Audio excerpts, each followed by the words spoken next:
ओंकारं बिन्दुसंयुक्तं नित्यं ध्यायन्ति योगिनः कामदं मोक्षदं चैव ओंकाराय नमो नमः। नमो प्रज्ञाश्रमणाय नमः श्रीबालयोगिने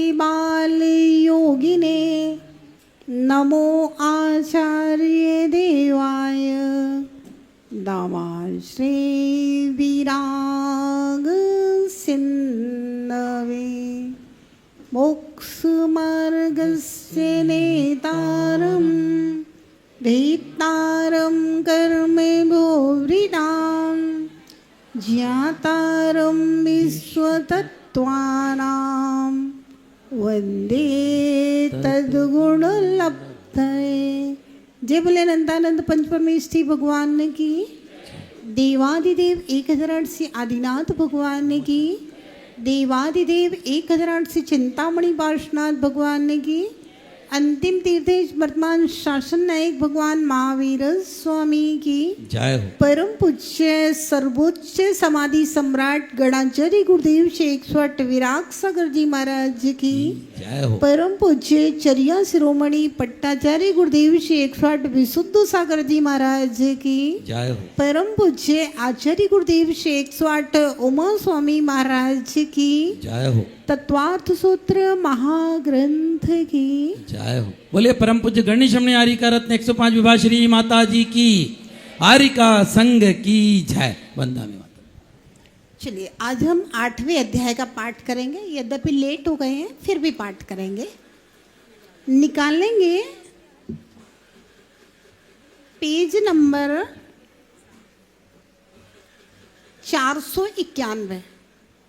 मिथ्या दर्शना विरति प्रमाद कसाय योगा बंध हेतवः स कसायत्वा जीवः कर्मणो योग्यान् पुद्गलानादत्ते स बन्धः प्रकृतिस्थित यनुभव प्रदेशास्तद्विधयः आद्यो ज्ञान दर्शनावरण वेदनीय मोहनीयायुर्नाम गोत्रांतरायाः पंचनवद्वयस्ताविंशति चतुर्द्विचत्वारिंशत् द्विपंचभेदा यथाक्रमम् मतिश्रुतावधि मनः पर्यय केवलानां चक्षुरचक्षुरवधि केवलानां निद्रा निद्रा निद्रा प्रचला प्रचला प्रचला इस्त्यान गृध्यश्च सदसत् वेद्ये दर्शन चारित्र मोहिनिया कसाय कसाय वेदिनिया ख्यास्त्री द्विनव षोडश भेदाः सम्यक्तो मिथ्यात्तो तदुभयान्य कसाय कसायो हास्य रत्यरति शोक भय जुगुप्सा स्त्री पुण्य पुंसक वेदा अनंतानुमध्य प्रत्याख्यान प्रत्याख्यान संजनन विकल्पाश्चैकशः क्रोधमान माया लोभाः त्रारकतैर्यज्ञो न मानुष दैवानि गति जाति शरीरांगोपांग निर्माण बंधन संघात संस्थान संगन स्पर्श रस गंध वर्णानुपूर्व्या गुरु लघुपघात परघाता तपोद्योतोच्छ्वास विहायो गतः प्रत्येक शरीर त्रस सुभग सुस्वर शुभ सूक्ष्म पर्याप्ति स्थिरादेय यशः कीर्ति सेतराणि तीर्थ करत्वं च उच्चैर्नीचैश्च दान लाभ भोगोपभोग वीर्याणाम् आदि त्रिसृणां मंत्रायस्य च 30 सागरोपम कोटि कोट्यः परास्थिति सप्ततिर्मोहनीयस्य 20 गोत्रयोः 33 सागरोपमाण्यायुषः अपराद्वादश मुहूर्ता वेदनीयस्य नाम गोत्रयोरष्टौ शेषाणामन्तर्मुहूर्ताः विपाकोनुभवः सा यथा नाम ततश्च निर्जना नाम प्रत्ययाः सर्वतो योग विशेषात् सूक्ष्मैक क्षेत्रावगाः स्थिताः सर्वात्म प्रदेशेषु अनन्तानन्त प्रदेशाः सद्वेद्य सुवायोर्नाम गोत्राणि पुण्यम अतोन्यत पापम इति तत्वार्थाधिगमे मोक्ष शास्त्रे अष्टमो अध्याय। नमो नमः। आज पाठ करने में आप लोगों को अच्छा लगा होगा, है ना? आराम आराम से पाठ किया है। आगे से है ना ऐसे ही आराम आराम से पाठ किया करेंगे। इससे आप लोग एक सीस पेंसिल लेके आना अपने बैग में, अभी से डाल लेना। तो जहाँ जहाँ निशान लगाना है ना वहाँ वहाँ पढ़ने में निशान लगाना, जिससे 10 अध्याय आपको अच्छे से पढ़ना आ जाएंगे। कल हम लोगों ने 8वां अध्याय थोड़ा जल्दी जल्दी पूरा कर दिया था, तो कुछ विषय जो थे वो छूट गए थे, जिनको समझाना बहुत जरूरी था। एक तो प्रदेश बंद को अच्छे से नहीं समझाया था, दूसरा निर्जरा को भी अच्छे से नहीं समझाया था, और तीसरा जो पुण्य प्रकृतियां हैं और पाप प्रकृतियां हैं उनको भी ठीक से नहीं समझाया था। खत्म करने परीक्षा के चक्कर में थोड़ा फास्ट कर दिया था। तो इसको हम लोग समझ लेंगे एक बार फिर से। नहीं, पेपर नहीं होना है, हम पेपर के लिए नहीं पढ़ा रहे हैं, है ना? हम पढ़ा रहे हैं हमारी आत्मा में तत्व जो है, तत्वार्थ जो है। तत्वार्थ किसे कहते हैं? अर्थ यानी कि पदार्थ, अर्थ यानी पदार्थ। जीव अजीव आश्रव बंध संबर निर्जरा मोक्ष पुण्य और पाप, अजीब तत्व पुद्गल धर्म धर्म आकाश काल। ये जो द्रव्य पदार्थ जो है ना, तत्व द्रव्य पदार्थ, ये हमें अच्छे ढंग से समझ में आ जाए। और हम कितना जीवन में उतार पाएंगे ये तो हमें नहीं पता, लेकिन कम से कम भगवान की वाणी में जो तत्व पदार्थ और अस्थि काया आदि का जो व्याख्यान है उसके प्रति मेरा कम से कम श्रद्धा हो जाए, मैं समीचीन तत्व के ऊपर, तत्वार्थ के ऊपर विश्वास कर सकूं, जिससे मेरी आत्मा का कल्याण का मार्ग प्रशस्त हो। हम इसलिए यहाँ इतना समझाते हैं, पढ़ाते हैं, इतनी मेहनत करते हैं। परीक्षा के लिए नहीं, परीक्षा के लिए तो कुछ नहीं, सूत्र पढ़ा दो, सूत्र के अर्थ पढ़ा दो और परिभाषाएं रटवा दो, याद करवा दो, परीक्षा करवा दो। इससे ज्यादा अच्छी परीक्षाएं होंगी। परीक्षा के लिए नहीं पढ़ाते हैं, हमारे आत्मा में संस्कार आ जाए जिनेंद्र भगवान के वचनों के, उसलिए हम आपको लिए समझा रहे हैं, इसलिए हम आपको पढ़ा रहे हैं, है ना? चलिए,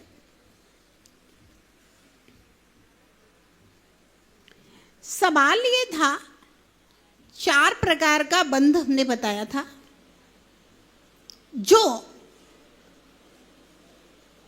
कर्मण वर्गणाएं कर्म रूप परिणत हो रही हैं। आश्रम किसे कहते हैं? कर्मण वर्गणाओं का कर्म रूप परिणत होना, आत्मा के निमित्त से। आत्मा का और कर्मण वर्गणाओं का संयोग और कर्मण वर्गणाएं कर्म रूप परिणत हो जाएं, इसको आश्रम कहते हैं। अब कर्म रूप परिणत हो गई, आने के बाद में संयोग होने के बाद में कर्म रूप परिणत। अब जो कर्म रूप परिणत हो रही हैं कर्मण वर्गणाएं, उन कर्मण वर्गणाओं की संख्या कितनी है? प्रदेश बंद।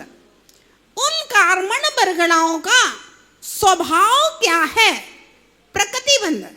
वे कर्मण वर्गणाएं कितने दिन तक आत्मा के साथ में रहेंगी, कब तक फल देंगी? स्थिति बंध। और वे कर्मण वर्गणाएं कितना फल देंगी, कम देंगी, ज्यादा देंगी, बहुत ज्यादा देंगी, ये अनुभाग बनता। समझ में आया कि नहीं आया? किताब की परिभाषा याद हो ना हो ये अलग विषय है, लेकिन आपको तत्व की बात समझ में आना चाहिए।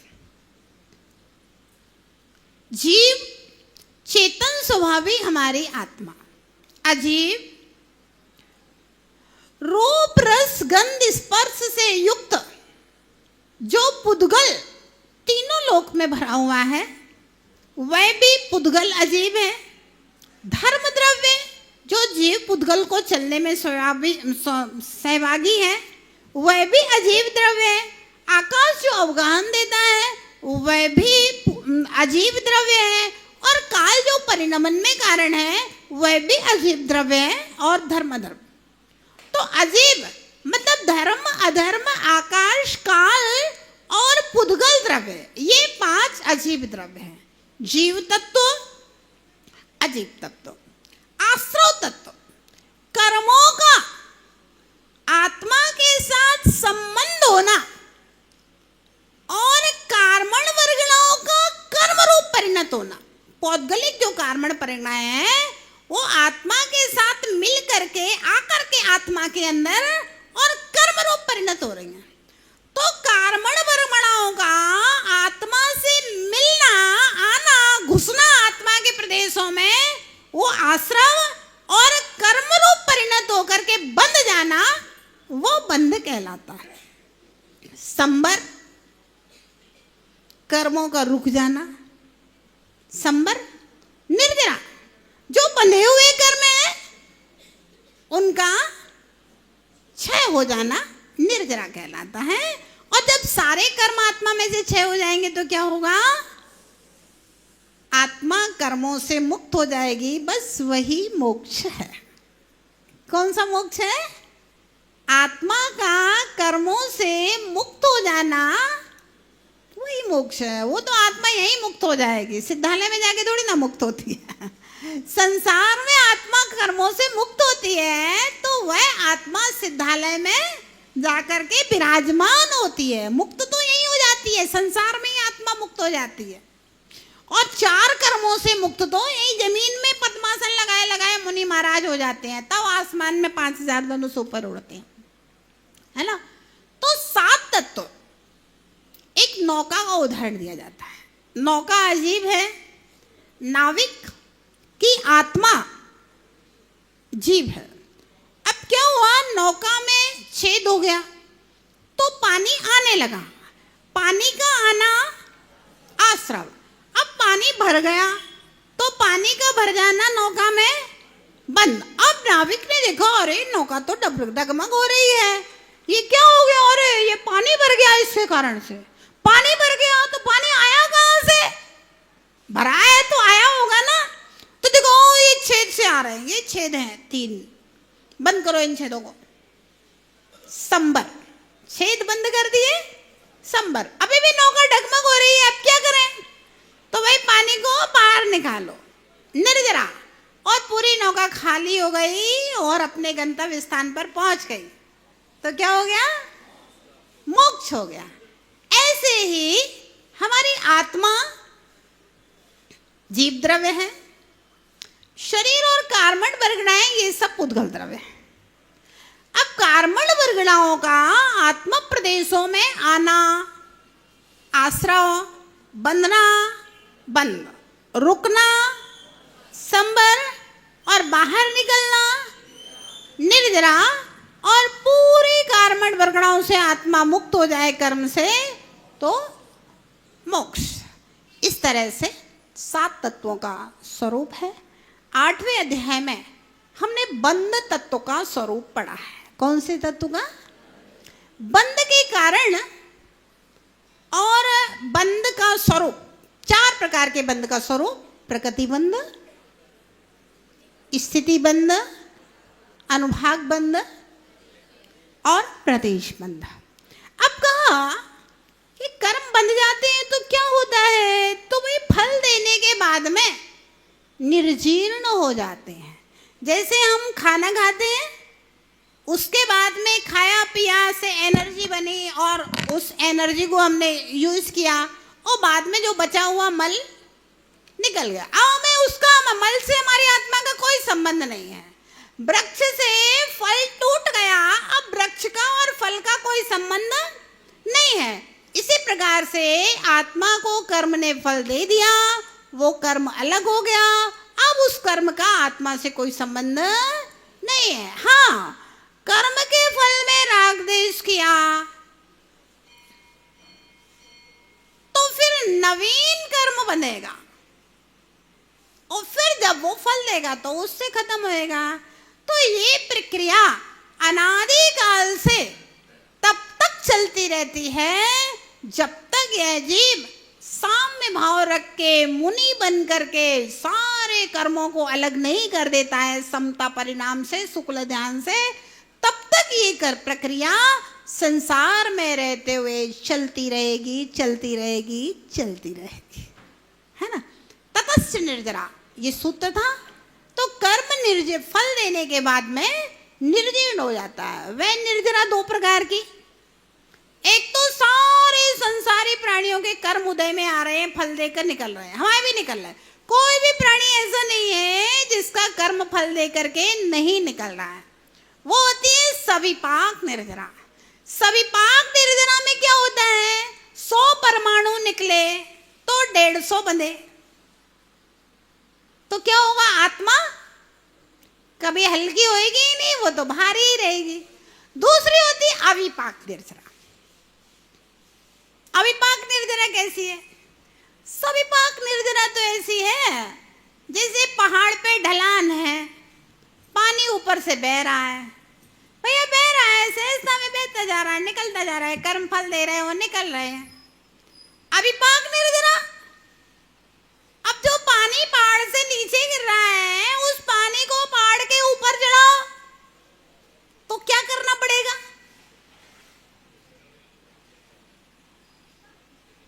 क्या करना पड़ेगा?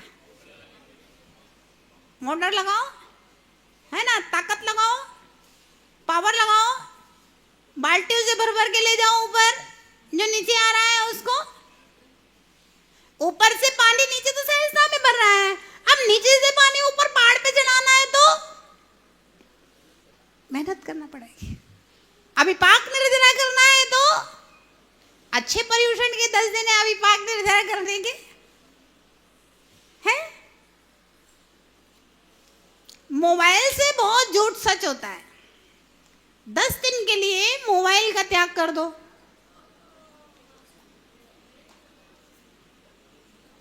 उपास सार्थक हो जाएंगे। सबसे ज्यादा खतरनाक चीज आज के समय में कोई है तो मोबाइल है ना। भोजन का उपास मत करो, 2 टाइम खाना खा लो शांति से, 1 टाइम भोजन कर लो, मोबाइल का त्याग कर दो, आपको उपास जैसा पुण्य मिलेगा। एक चीज आपको बताना है, कल से पर्यूषण शुरू होने वाले हैं, सब लोग तत्वार सूत्र पढ़ने वाले, सब ज्ञानी ध्यानी लोग हैं। लोग ऐसा समझते हैं कि 10 उपवास करो तभी दक्षलक्षण व्रत होता है। आगम की ऐसी व्यवस्था नहीं है, आगम की ऐसी व्यवस्था नहीं है। 10 लक्षण व्रत की कथा होगी, आप लोग पढ़ लीजिएगा, जो हम बता रहे हैं वही कथा में लिखा हुआ है। उत्तम 10 लक्षण व्रत की विधि, निर्जल 10 दिन उपवास करें अथवा कोरा पानी। मूलाचार प्रदीप नाम का एक ग्रंथ है, उसमें आया है कोरा उष्ण जल लेता है तो उसका उपवास माना जाता है। ऐसा हाँ, एक बार, बार नहीं, एक स्थान पर बैठ करके कोरा पानी लेता है तो उसका उपवास ही उत्कृष्ट उपवास माना जाता है। ये आगम की विधि बता रहे हैं हम आपको। मध्यम व्रत क्या कहलाता है? किसी ने एक उपवास एक आहार कर लिया या फल पाने लेकर के, ये जिसकी जैसी व्यवस्था है, जिसकी जैसी शक्ति है, 2 उपवास एक आहार कर लिया तो वह मध्यम व्रत कहलाता है। और जघन्य 10 लक्षण व्रत क्या कहलाता है? जघन्य 10 लक्षण व्रत में शुद्ध भोजन जैसा हम लोग करते हैं वो वाला शुद्ध भोजन, मर्यादा का और शुद्ध प्राशुक भोजन, एक टाइम एक स्थान पर बैठ करके यदि आप खाते हैं, पानी वानी सब उसी समय, फिर आपको शाम को शिकंजी नहीं चलेगी, दूध नहीं चलेगा, फल और मेवा नहीं चलेंगे। अगर आप एक टाइम एक स्थान पर बैठ करके शुद्ध भोजन जैसा साधु करते हैं वैसा भोजन यदि आप करते हैं तो आपका जघन्य 10 लक्षण व्रत कहलाता है। आप जघन्य 10 लक्षण व्रत करके भी और परिणामों को बहुत उत्कृष्ट निर्मल करके भी 10 लक्षण धर्मों को प्राप्त कर सकते हैं। मध्यम करके भी कर सकते हैं और उत्कृष्ट जो करते हैं बहुत कठिन काम है भाई। 10 उपवास करना कोई ऐसी मजाक नहीं है, सबके बस की बात नहीं है ना। 10 उपवास करना, कोरा पानी, अरे लोग ऐसे ऐसे हो जाते हैं, डले हैं, पड़े हैं, उठते नहीं बनना है, लेकिन फिर भी अच्छा है, भावनाएं कर रहे हैं, बहुत अच्छी बात है, करना चाहिए, कोई बात नहीं है। अच्छा, हमारा ये खंडेलवाल समाज तो बहुत बढ़िया जलूस निकालते हैं, बग्गियाँ निकालते हैं, यहाँ भी सबकी बग्गियाँ निकाली जाएंगे। जो भी लोग 10-10 दिन उपवास करेंगे ना, 6 तारीख को खत्म है ना पर्युषण, 7 तारीख को पारणा के दिन बढ़िया बग्गी का जुलूस निकाला जाएगा, खूब स्वागत सम्मान पारणा महोत्सव यहाँ पर किया जाएगा 7 तारीख को कमेटी की तरफ से। और जो जो लोग उपवास करेंगे सब लोग उनको गिफ्ट देंगे, अच्छे बढ़िया स्वागत सम्मान, कोई दिक्कत नहीं है। जिसने उत्कृष्ट व्रत किया है उसका स्वागत सम्मान धर्म की प्रभावना के लिए होना भी चाहिए। लेकिन हम मध्यम व्रत करके भी अथवा कुछ नहीं बने तो हम जघन्य व्रत करके भी, शुद्ध एकासना करके भी 10 लक्षण धर्म को प्राप्त कर सकते हैं, अपनी आत्मा में आत्मसात कर सकते हैं। जिनसे इतना नहीं बनता है तो फिर भैया सुबह भोजन करके शाम को पानी वानी पी लेते, अब वो व्रत की कोटि में नहीं आएगा। ठीक है, पुण्य कर्म मिलेगा, कर्मों की निर्जरा होएगी, अभिपाक निर्जरा भी होएगी, ठीक है, अपनी शक्ति के अनुसार, कोई दिक्कत नहीं है। अपना अभिषेक पूजा किया, ध्यान में आए, सुबह शाम प्रतिक्रमण में आए, अपना 2 टाइम खाना खा के भी कर सकते हैं। कम से कम आप अपने परिवार में, आप अपने पति को और बच्चों को भी बोलना कि भैया कम से कम 10 दिन, एक तो बाजार की कोई भी चीज, किसी भी प्रकार की चीज नहीं खाएं, जो भी खाएं शुद्ध खाएं। दूसरा ये, रात में कम से कम 4 प्रकार के आहारों का त्याग अवश्य करें। रात में किसी भी प्रकार का पानी, दवाई कुछ भी ना करें। फिर देखिए 10 लक्षण पर्वों में क्या आनंद की अनुभूति होती। ये अविपाक निर्जरा, सम्यक दर्शन से अविपाक निर्जरा होती है ना। बाल तप से भी अविपाक निर्जरा होती है, अकाम निर्जरा से भी अविपाक निर्जरा, सबसे निर्जराएं होती हैं। लेकिन रत्नत्रय से और 4 आराधना, सम्यक दर्शन पूर्वक जो आराधना होती हैं उससे विशेष रूप से अविपाक निर्जरा होती है। मालूम कैसी निर्जरा होती है? कैसी निर्जरा होती है? ऐसी निर्जरा होती है जब विशुद्धि होती है। प्रथम समय में जो कर्म खरे, दूसरे समय में अनंत गुणे, तीसरे समय में अनंत गुणे, चौथे समय में अनंत गुणे, ये एक सिस्टम हो जाता है। खिरने वाले कर्मों की संख्या 1 लाख, बंधने वाले कर्मों की संख्या 1। कितना अंतर पड़ गया? कितने % का अंतर हो गया? हाँ, ऐसा भी होता। मतलब अगर आत्मा अपने पे आ जाए ना, फिर कर्म कुछ भी नहीं है। हाँ, अगर आत्मा अपने पे आ जाए तो कर्म कुछ नहीं है। जब सप्तव्यसनी अंजन चोर उसी जन्म से मोक्ष जा सकता है। मुनि के ऊपर उपसर्ग करके सप्तम नरक बांधने वाला राजा श्रेणिक उसी जन्म से तीर्थंकर प्रकृति का बंद कर सकता है। तो हम लोग 2, 4, 5 जन्मों में मोक्ष चले जाए, कोई आश्चर्य की बात नहीं है। लेकिन बस 10 धर्म महत्वपूर्ण है। ना तो उपवास से काम चलेगा, ना एकादशना से काम चलेगा, ना पूजा से काम चलेगा, ना अभिषेकों से काम चलेगा। ये तो हमारे व्यवहार तीर्थ है, व्यवस्था है। 10 धर्म, उत्तम क्षमा मेरी आत्मा में आ जाए, क्रोध के समय हम शांति रख सकें, प्रेम रख सकें, अहंकार के अवसरों पर भी हम अंतरंग में एकदम विनय से परिपूर्ण हो, छल कपट मेरी आत्मा में से बिल्कुल दूर हो जाए। सुचिता, धन संपत्ति के लोभ में सबसे ज्यादा पाप होते हैं। लोभ पाप का बाप बखाना। लोभ हमारे अंदर से बिल्कुल दूर हो जाए, सत्य जीवन हमारा बन जाए, सत्य वचन हो जाए, संयम हमारे जीवन में आ जाए, त्याग और तप आ जाए। आकिंचन, शरीर भी मेरा नहीं है, एक रोम छिद्र भी मेरे साथ नहीं जाएगा, फिर ये बाहरी वस्तुएं मेरी कैसे हो सकती हैं। आकिंचन धर्म आ जाए और अंत में मैं अपने ब्रह्म स्वरूपी आत्मा का अनुभव करूं, तब हम भगवान बन जाएंगे। खाली उपवास से काम नहीं चलेगा, खाली एकाशना पूजा विधान ये सब श्रावक की क्रियाएं हैं और करना चाहिए, पुण्यबंध का कारण है। ये सब पुण्यबंध का कारण है, करना चाहिए। और यह पुण्य जब अविपाक निर्जरा में बदलेगा, कब? जब 10 धर्म हमारे जीवन में आत्मसात होंगे। आत्मसात होंगे तो ऐसे कर्म की निर्जरा होएगी कि आप जल्दी मुनि बन जाएंगे। इस जन्म में नहीं, अगले जन्म में बन जाओगे और जल्दी निर्वाण की सिद्धि हो जाए। तो 10 धर्म का स्वरूप जो मंगल प्रवचन है वो 10 दिन आप लोग अवश्य सुने। यहाँ से 9 बजे से प्रवचन का समय दिया गया है, 9 बजे से 10 बजे तक का प्रवचन का समय होगा। तो ये 10 दिन जो है ना अविपाक निर्जरा के दिन है। 10 दिन सुबह 4 बजे सो करके उठना है। कितने बजे? 4 बजे सो करके उठना है। 3 बजे भी उठ सकते हो, 3:30 बजे भी उठ सकते हो, 4 बजे तो उठना ही उठना है।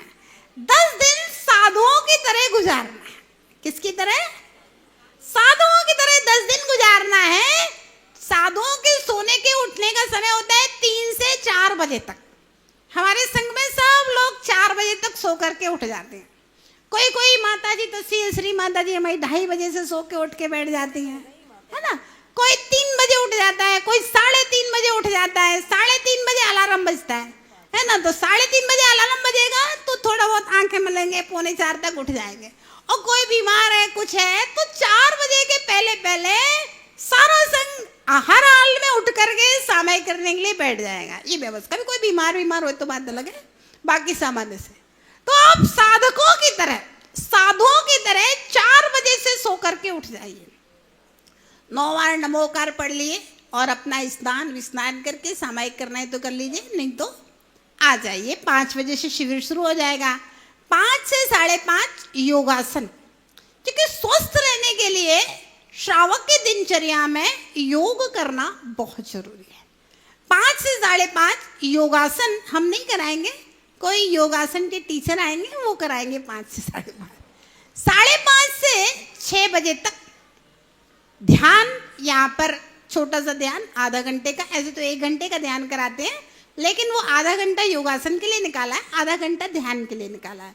तो छोटा सा 1 घड़ी का ध्यान, यहाँ पर हम लोग आत्मा का ध्यान, ओंकार का ध्यान, बीज मंत्रों का ध्यान, ये सब करेंगे थोड़ी सी देर के लिए। ठीक 6 बजे इस पंडाल में मंगलाष्टक प्रारंभ हो जाएगा, भगवान का अभिषेक, सहस्रनाम, और अंदर जिनालय में भी ठीक 6 बजे, दोनों जगह, यहाँ भी और वहाँ भी भगवान का अभिषेक, क्योंकि अंदर जगह बहुत थोड़ी सी है, ज्यादा लोग बन नहीं सकते हैं, इसलिए महिलाओं को तो अंदर घुसने मिल ही नहीं पाएगा और महिलाएं बेचारी अभिषेक से वंचित हो जाएंगे। इसलिए एक भगवान यहाँ विराजमान करके यहाँ पर सहस्रनाम की धारा, शांति धारा, और ठीक 7 बजे प्रयास रहेगा, ठीक 7 बजे यहाँ पर विनय पाठ शुरू हो जाए, पूजन प्रारंभ हो जाए, और 2 घंटा 7 बजे से लेकर 8 बजे तक, 8 बजे से 9 बजे तक पर्व की पूजा, नित्य पूजन, बढ़िया संगीत में, अच्छा वाला संगीतकार आ रहा है, सारी व्यवस्थाएं हैं, संगीत में पूजन, नृत्य के साथ में, पूरा इंद्रों के और सारे शिवरार्थियों के साथ में यहाँ पर 9 बजे तक पूजन की व्यवस्था है। उसके बीच में ठीक 9 बजे से पाद प्रक्षालन, शास्त्र भेंट और मंगल प्रवचन लगभग 9:15 बजे शुरू करके 10, 10:15 के बीच में अपन प्रवचन समाप्त करके फिर उसके बाद खाने पीने का इंतजाम। और एक माताजी प्रतिदिन दोपहर की सामायिक कराने यहाँ आएंगी 12 बजे से लेकर 1 बजे तक। वो सब शिवरात्रियों को सामायिक कराएंगी, एक माताजी एक दिन। और 1 बजे के बाद 2 बजे तक रेस्ट, सो सकते हैं आप, आपको जो करना है वो कीजिए। 2 बजे से विनयश्री माता जी की क्लास होगी 2 बजे से लेके 3 बजे तक, उसमें उपस्थित होना बहुत जरूरी है, अन्यथा आप लोग जानते हो। 2 बजे से 3 बजे तक विनयश्री माता जी की क्लास होगी, जिसमें वो रत्नकर्ण श्रावकाचार और सहस्रनाम, ये 2 चीजें विनयश्री माता जी के द्वारा पढ़ाई जाएंगी 3 बजे से लेकर के 3:30 बजे तक। पहले सोचा था कि श्रावक लोग वाचन करें, लेकिन वो व्यवस्था बैठ नहीं पाएगी, है ना। किसी कारण से हम लोगों ने बहुत विचार मंथन किया, क्योंकि श्रावक लोग करेंगे तो पब्लिक तो सब उठ के भग जाएगी। तो एक माताजी प्रतिदिन या 2 माताजी प्रतिदिन मिलकर के तत्वार्थ सूत्र जी का वाचन, तत्वार्थ की पूजन होगी और उसके 10वें अध्याय के यहाँ पर अर्घ चढ़ाए जाएंगे। 3 से 3:30 बजे तक का टाइम, 3:30 से 4:30 बजे तक प्रतिदिन एक अध्याय के ऊपर हम स्वयं उसका अर्थ बताएंगे, अध्याय को समझाएंगे और 4:30 बजे स्वल्पाहार की व्यवस्था। फिर पुनः 6 बजे से प्रतिक्रमण और ध्यान, लगभग 6 का बोलते हैं, 6:15 शुरू हो जाएगा, 6:15 से लेकर 7, 7:15 के अंदर अंदर, और 7:15 बजे मंगल आरती और उसके बाद कमेटी की व्यवस्था। जो भी सांस्कृतिक कार्यक्रम हो, मुझे इसकी जानकारी नहीं है, वो जानकारी हरसौरा जी या रितेश जी या कमेटी के लोग आपको देंगे। मेरी व्यवस्था ध्यान के बाद आरती तक की है, उसके बाद युवा मंडल की और इन लोगों की व्यवस्था है। इस प्रकार से पर्युषण पर्व में ये तो क्रियाएं हुई, लेकिन इन क्रियाओं को जब हम भावपूर्वक करते हैं और इन क्रियाओं को पूरे आत्मीय भाव से करते हैं, तो उस समय अकाम निर्जरा का बहुत सुंदर अवसर है। ये पर्युषण महापर्व अकाम निर्जरा होती है। जो लोग उपवास करें उनकी आप लोग भैयावृत्ति करें, उनकी साता पूछ लें। श्वेतांबरों के यहाँ बहुत होता है, साता पूछा जाता है, भैया आपको सुख साता, शांति से हो, अच्छे से हो रहे हैं, है ना। उनकी यथायोग उनकी साता पूछें, उनकी आप लोग भैयावृत्ति करें। ये बहुत बड़ी धर्म प्रभावना है। पर्युषण पर्व में बहुत धर्म प्रभावना हो सकती है वात्सल्य के साथ में।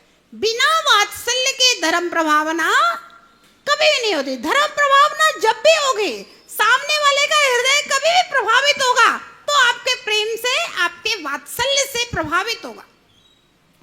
तो वात्सल्य के साथ में सबकी, एक दूसरे की, श्रावकों की भैयावृत्ति करें और एक दूसरे से कुशल क्षेम पूजें। अपने मोबाइल का त्याग नहीं कर सकते,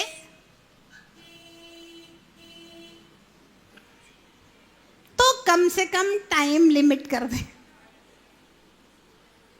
क्योंकि रात में समय पर सोओगे, रात में 10 बजे सोओगे तो सवेरे 4 बजे 6 घंटे की नींद करके जगोगे। अब रात में आप 12 बजे तक मोबाइल चला रहे हो, तो भैया आप सुबह 4 बजे कैसे जग पाओगे, है ना। तो मोबाइल का टाइम लिमिट कर दें। आपके व्यापार के बहुत इमरजेंसी काम जिनको आप 10 दिन नहीं छोड़ सकते, उसके लिए एक निश्चित टाइम निकाल लें। अथवा आपके कोई रिश्तेदार उपवास कर रहे हैं, उनकी कुशल क्षेम पूछने के लिए आपको बहुत जरूरी फोन लगाना है, तो उसके लिए थोड़ा सा टाइम लिमिट कर लें, है ना। और मोबाइल में बहुत सारी चीजें देख के कुछ नहीं होता है उसमें देखने के मोबाइल से। प्रैक्टिकल यहाँ हम भगवान की आराधना करें, शाम को प्रतिक्रमण में उपस्थित हो, ध्यान में उपस्थित हो, दोपहर के तत्वार्थ सूत्र में उपस्थित हो, क्लासों में उपस्थित हो, तो ये सारी की सारी व्यवस्थाएं हैं। अकाम निर्जरा के बहुत सारे अवसर हैं। ये अकाम निर्जरा, मैंने कहा ना, कर्म झर रहे हैं 1000, बंद रहे हैं 2, तो 998 कम हुए ना। तो ये अकाम निर्जरा श्रावक की भी होती है, सम्यक दृष्टि से शुरू होती है, सम्यक दृष्टि की होती है, व्रती की होती है, मुनि की होती है, और जो शुक्ल ध्यानी मुनि होते हैं उनकी बहुत ज्यादा होती है। और यही अकाम निर्जरा केवल ज्ञान का कारण बनती है। तो इस प्रकार से सविपाक निर्जरा, अविपाक निर्जरा और प्रदेश बंद को समझा दिया था कि नाम विशेष के कारण से चारों ओर से मन वचन काय के योगों के द्वारा सूक्ष्म आत्मा के जितने प्रदेश हैं, उन्हीं प्रदेशों के ऊपर कर्म परिवर्तन होकर के संपूर्ण प्रदेशों पर एक एक आत्मा के प्रदेश के ऊपर अनंत अनंत कर्म वर्गणाएं, कार्मण वर्गणाएं कर्म रूप परिणत होकर के जो बंधन को प्राप्त होती हैं, वह प्रदेश बंध, बंधने वाले कर्मों की क्वांटिटी का नाम प्रदेश बंध कहलाता है। अब पुण्य प्रकृतियां और पाप प्रकृतियां, पेज नंबर निकालेंगे 422।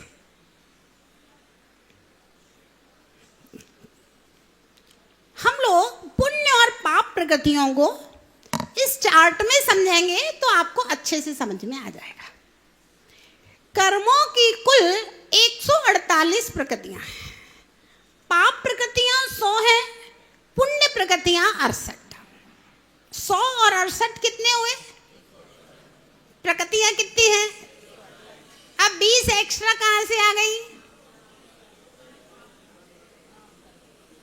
स्पर्श रस गंध वर्ण, ये 20 प्रकृतियां पुण्य रूप भी होती हैं। और अब किसी को काला कलर पसंद है तो काला कलर उसको मिल जाए तो बड़ी खुशी हो जाएगी, उसके लिए पुण्य रूप है। किसी को काला कलर बिल्कुल पसंद नहीं है, उसको काला कलर मिल जाए तो उसके लिए पाप रूप। सर्दियों में आपको एसी में ले जाके बिठा दिया जाए तो पाप प्रकृति, वो ठंडक एसी पाप प्रकृति के रूप में हो गई। में आपको जेठ की दोपहरी में धूप में बिठा दिया जाए तो पाप प्रकृति। तो गर्मी में एसी पुण्य प्रकृति हो गई और सर्दी में धूप पुण्य प्रकृति हो गई। तो जो स्पर्श रस गंध वर्ण है ना, पांचों इंद्रियों के विषय, ये जब तक हमें अच्छे लगते हैं तब तक वो पुण्य प्रकृति है। जैसे ही हमें अच्छे नहीं लगे तो आप रसगुल्ले खा रहे हैं, 1 खाया, 2 खाया, 3 खाए, 4 खा रहे, अब इसके बाद आपको हीक आने लगी, आपको फिर भी खिला दिए जबरदस्ती, आपको उल्टी हो गई। तो जब आप इच्छा से खा रहे थे तो वो पुण्य प्रकृति थी, वो आपको पेट भर गया तो बेही रसगुल्ले पाप प्रकृति हुई। तो ये जो है ना 4 चीजें, ये पुण्य रूप भी होती है, पाप रूप भी होती है। जब तक हमें अच्छी लगती है तब तक पुण्य रूप है, जब तक अच्छी नहीं लगे जिस दिन वो पाप रूप हो गया।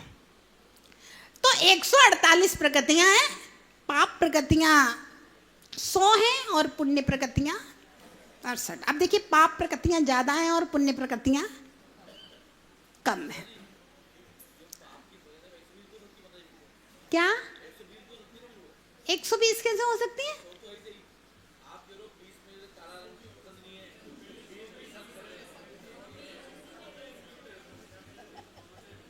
120 कैसे हो जाएंगे? इनका कहने का मतलब है कि 100 तो आप बता ही रही हैं और 20 आपने उनको बुला के। नहीं, वो 20 मिला के 100 है, वो 20 मिला के 100 है। अब देखिए 148 कर्म प्रकृतियों में कैसे बंटवारा किया है, हम लोग ध्यान से देखें। ज्ञानावरण की 5 पाप प्रकृति, दर्शनावरण की 9 पाप प्रकृति, मोहिनी की 28 पाप प्रकृति, अंतराय की 5 पाप प्रकृति। मतलब घातिया कर्म की पूरे के पूरे भैया सब 4 ही भैया बेकार, पाप प्रकृति। अब अघातिया कर्म की बात करते हैं। वेदनी कितने प्रकार के? 2। साता वेदनी पुण्य प्रकृति, असाता वेदनी पाप प्रकृति। आयु कर्म कितने? 4। नरक आयु पाप प्रकृति, शेष 3 आयु पुण्य प्रकृति। गोत्र कर्म 2, नीच गोत्र पाप प्रकृति, उच्च गोत्र। ये तो सरल है, इनको ज्यादा दिमाग लगाने की जरूरत नहीं है, अपने आप समझ में आ जाते हैं। अब दिमाग लगाने की जरूरत कहाँ है? नाम कर्म में, इसमें लफड़े हैं। तो नाम कर्म की 93 प्रकृतियों में से 50 नाम कर्म की पाप प्रकृतियां हैं और 63 नाम कर्म की पुण्य प्रकृतियां हैं। ऐसे कुल 68 पुण्य प्रकृतियां हैं और 100 पाप प्रकृतियां। अब नाम कर्म का बंटवारा हमें करना है। एक पन्ना पलट दीजिए,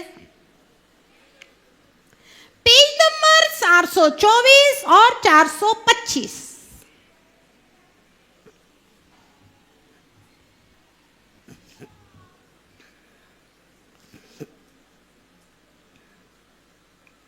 गतियां कितनी होती हैं?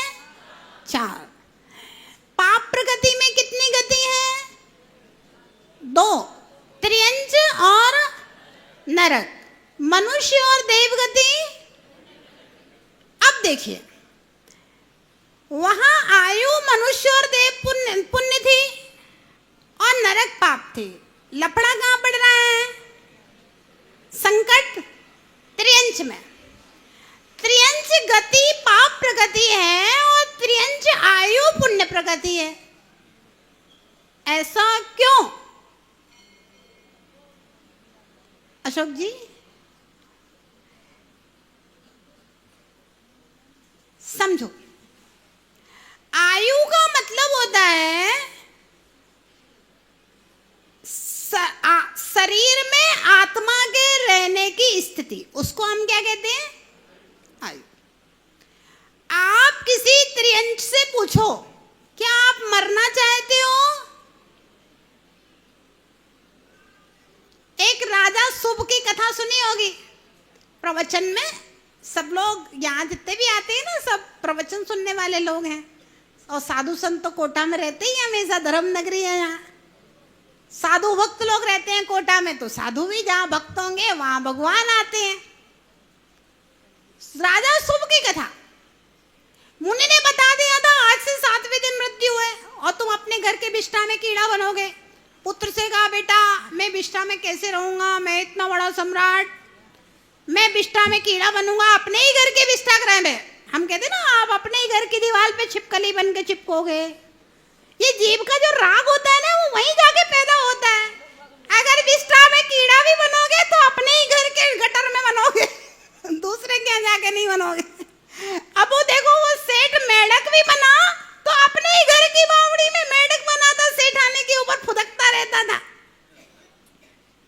तो अपने ही घर में ये राग जो है ना जीव का, वहीं ले आता है ना। जो उल्टे सीधे काम करते हैं मंदिर में, तो यही मंदिर के आसपास कुत्ता उत्ता बन करके घूमते रहते। मंदिर का पैसा खाएगा, मायाचारी करेगा तो क्या होगा? अब वो पैसा तो चुकाना बनेगा, कुत्ता बन करके इतनी पहरेदारी करके चुका रहा है। किसी व्यक्ति विशेष के लिए मत सोचना, ये तो कर्म सिद्धांत की बातें कर रहे हैं, यहाँ किसी का नाम नहीं लिया जाता है, सहजता में बोल रहे हैं। ये तीर्थों में जो कुत्ते उत्ते रहते हैं ना, तो सब ऐसे ही है, जो पैसे खाने वाले लोग हैं, बदमाशी करते हैं मंदिरों में। तो मायाचारी क्यों ना से मायाचारी की, यही त्रियंच बन करके बैठोगे। तीर्थों पे कुत्ते बन बन के पहरादारी कर रहे हैं, तो ये सब मायाचारी लोग हैं। चाहे वो स्टाफ हो, स्टाफ भी तो करते हैं, वही मैनेजर की गद्दी पे बैठे हैं, पैसा इधर का उधर कर रहे हैं, रसीदें नकली काट रहे हैं। तीर्थों पे तो बहुत ये सब काम होते हैं। तो चाहे वो मैनेजर हो, चाहे स्टाफ हो, चाहे कमेटी का हो, जो धर्म में मायाचारी करेगा तो भैया वहीं बैठेगा आकर के, और नहीं तो सीधा नरक में जाएगा। उसको मनुष्य और देवगति तो मिलना ही नहीं है। तो कोई त्रियंच मरना चाहता है क्या? नहीं मरना चाहता ना, तो पुत्र मारने के लिए गया। उसने कहा, एक अच्छा बड़ा सा चमकीला सा कीड़ा है, निकल रहा है बार बार, यही है पिताजी। अब वो मारने के लिए जाता है तो कीड़ा फिर बिष्ठा में घुस जाता है, फिर बिष्ठा में घुस जाता है। तो वो महाराज के पास गया, बोले महाराज पिताजी ऐसी ऐसी कह गए थे, और वो एक कीड़ा दिखता है, हमें लगता है यही है पिताजी। अब मैं मारने जाता हूं तो बिष्ठा में घुस जाते हैं। तो महाराज ने कहा, जीव जिस गति में पहुंच जाता है उसकी वैसी ही परिणति हो जाती है। जब वो सम्राट था तो सम्राट की परिणति थी, उसको लगा हम बिष्ठा गृह में कीड़े बन के कैसे रहेंगे। अब वो कीड़ा बन गया है तो उसको वही अच्छा लग रहा है। अब वो मरना नहीं चाहते, अब मारने का विकल्प छोड़ दो, तुम बने रहने दो वही पिताजी को।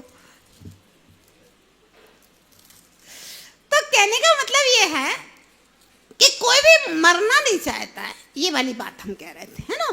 तो इसलिए आयु पुण्य है, त्रियंच आयु, कोई त्रियंच नहीं मरना चाहता। लेकिन त्रियंचों की जो प्रवृत्ति है, कोई कोई से पूछो आप त्रियंच बनना चाहते हो क्या, गधा घोड़ा बनना चाहते हो, तो कहेगा बिल्कुल नहीं, है ना। तो त्रियंच गति में कोई जाना नहीं चाहता, इसलिए त्रियंच गति पाप प्रकृति है और त्रियंच आयु पुण्य प्रकृति है, क्योंकि त्रियंच कोई मरना नहीं चाहता। जातियां, पंचेंद्रीय जाति पुण्य है और एक इंद्रिय से 4 इंद्रिय तक पाप प्रकृतियां हैं। 5 शरीर, 3 अंगोपांग, निर्माण, बंधन और संघात, ये सब पुण्य प्रकृतियां हैं, है ना। 6 संस्थान में से एक समचतुर संस्थान जो मोक्ष का कारण होता है संस्थान में, ये एक संस्थान पुण्य प्रकृति है, बाकी सब पाप प्रकृतियां हैं। 6 संगनन में से वज्र विषभ नाराज संगनन जिससे मोक्ष की प्राप्ति होती है वह पुण्य प्रकृति है, बाकी सब पाप प्रकृतियां। 8 स्पर्श, 5 रस, 2 गंध और 5 वर्ण, ये सब पुण्य पाप दोनों में शामिल है। और अब नरक गति, नरक गत्यानुपूर्वी और त्रियंच गत्यानुपूर्वी, ये पाप प्रकृतियां हैं, और मनुष्य गत्यानुपूर्वी, देव गत्यानुपूर्वी पुण्य प्रकृति है। और अगुरु लघु पुण्य प्रकृति है, उपघात पाप प्रकृति है, परघात पुण्य प्रकृति है। आतप, उद्योत, उच्छ्वास, ये सब पुण्य प्रकृतियां हैं। अप्रशस्त व्यायोगति पाप, प्रशस्त व्यायोगति पुण्य, साधारण शरीर पाप, प्रत्येक शरीर पुण्य, स्थावर पाप, त्रस पुण्य, दुर्भग पाप, सुभग पुण्य, सुस्वर दुस्वर पाप, सुस्वर पुण्य, अशुभ पाप, शुभ पुण्य, सूक्ष्म पाप, बादर पुण्य, अपर्याप्त पाप, पर्याप्त पुण्य, अस्थिर पाप, स्थिर पुण्य, अनादेय पाप, आदेय पुण्य, अयश कीर्ति पाप, यश कीर्ति पुण्य, और तीर्थंकर प्रकृति परम पुण्य प्रकृति कही गई है। इस प्रकार से नाम कर्म में पाप और पुण्य प्रकृतियां हैं। इस प्रकार से 8वां अध्याय आज पूरा हुआ और आप इसको डिटेल में समझ लीजिए। अब 10 दिन की तत्वार्थ सूत्र की कक्षा की छुट्टी है। ये क्लास दोपहर में होगी 3 बजे से लेकर 4:30 बजे तक, जिसमें तत्वार्थ सूत्र का पाठ, पूजन और उसके साथ में एक अध्याय एक दिन में पूरा समझाया जाएगा, ये व्यवस्था है। और 6 तारीख के बाद 7 तारीख का पारणा महोत्सव होगा, इसलिए 7 तारीख की छुट्टी है। 8 तारीख को इसी प्रांगण में, इसी स्थान पे, यहीं पर इसी प्रकार से 6वां अध्याय जो हमने कर्मों की प्रकृतियां पढ़ी हैं, इनका आश्रव कैसे होता है, किन भावों से कौन सा कर्म बनता है, ये सब बताया जाएगा उस 6वें अध्याय में। तो उस 6वें अध्याय की शुरुआत 8 तारीख को यहीं पर ठीक 8 बजे हो जाएगी। इस बात का ध्यान रखें और जय बोलिए महावीर।